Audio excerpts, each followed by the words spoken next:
On March 11th, 6 years ago, an 8.9 magnitude earthquake triggering a tsunami struck the Pacific coast of Japan.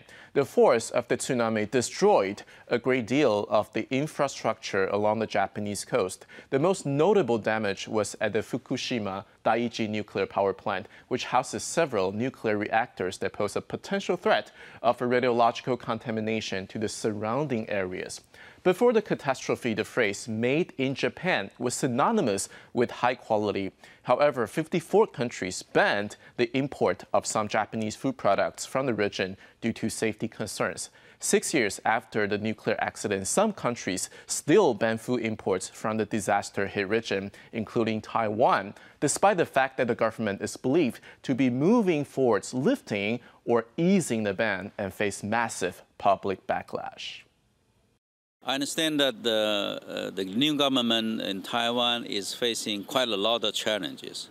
And to be a good leadership is a new exercise for the government party.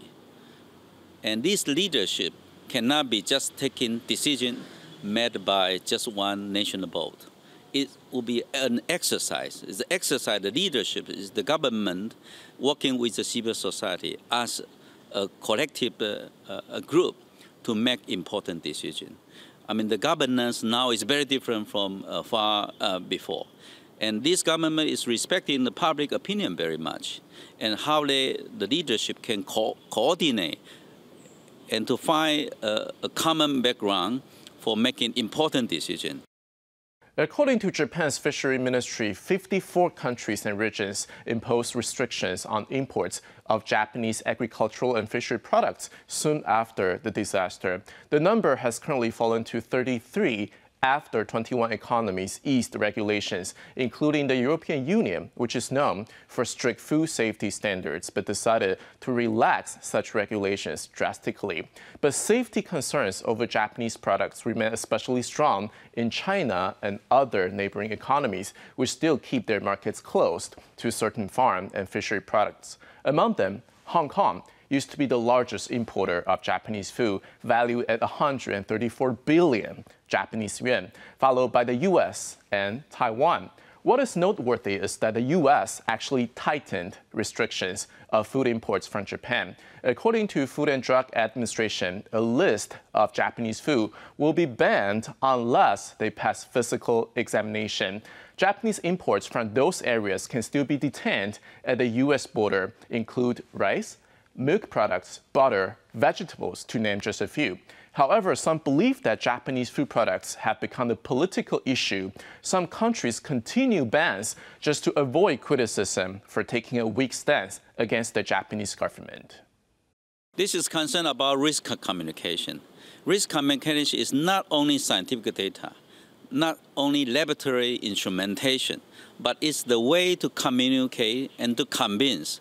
Without good communication, people in Taiwan would not understand. They only realize that there's quite a lot of data claimed by Japanese government, local or the Ministry of Health and the Ministry of Agriculture, but there's no real communication involved.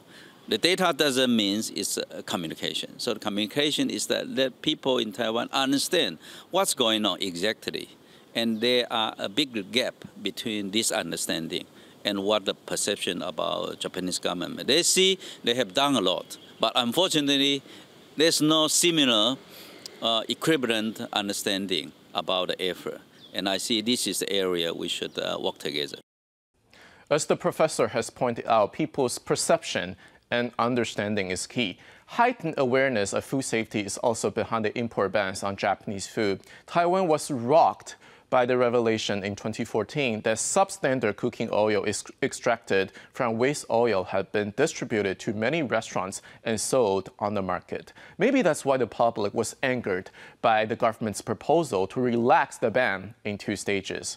Under the proposal, Taiwan plans to keep in place its ban on Fukushima, but conditionally allow imports of certain products from the other 4 prefectures, then probably reopen the market about 6 months from now. Not only were the public hearings cancelled due to protests and violence, the KMT also accused the Thai government of making a secret deal with Japan in exchange for something. This is the issue of trust, not the issue of food safety, because in the previous period, Taiwan government usually make decision under the closed-door process. So that's the consumer do not trust the decision process, and so they concern the potential health effect of this food. And based on the recent policy, actually, since maybe 3 years ago, Taiwan government actually require very strict regulation.